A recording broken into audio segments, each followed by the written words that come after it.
এখানে একটা জিপসি গাড়ি, পুলিশের জিপসি গাড়ি, যে জিপসি গাড়িটা আইতেছিল, তো হঠাৎ করে এমনভাবে অ্যাক্সিডেন্ট হয়েছে, মানে দেখতে দেখতে মানে এমনভাবে হয়েছে, তো ড্রাইভারটা ছিটকে পড়ে গেছে। এমন টাইমে আমরা একটা পুলিশের গাড়ি আসলো, সামনে লাইভে পুলিশের গাড়ি আসলো, তো আমরা ডাইরেক্টলি ড্রাইভারটার আগে উঠাইয়া পুলিশের গাড়ির ভিতরে আমরা জীবিত রেফার করে দিছি।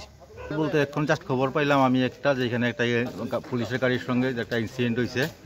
ওই অ্যাক্সিডেন্টটা অন্য গাড়ির লোক হয়েছে না কার লোক হয়েছে ঠিক করতে পারতাছি না। আমি জাস্ট আইলাম, আয়া রাস্তার মধ্যে এখানে দেখছি পুলিশের গাড়িটা অর্ধেক ভাঙা, বোনার টোনার খোলা, সব খোলা। তো আয়া জিজ্ঞেস করছি, পরে জানতে পারছি যে পুলিশ আসছিল ৩-৪ জন, তারা ওখানে জীবিত শিফট হয়েছে। আমি এখন জীবিত যাইতেছি, গিয়া দেখি কে কে আছে না আছে ডিটেলস লইয়া তারপরে বাকিটা দেখবো। ক্ষতিগ্রস্ত কতজন হয়েছে স্যার? এটা তো আমি কইলাম না ৩-৪ জন আসছিল, বুঝতে পারছি না কে কে আসছিল না আসছিল। জীবিত যাওয়ার পরে আমি ক্লিয়ার হবো। হ্যাঁ।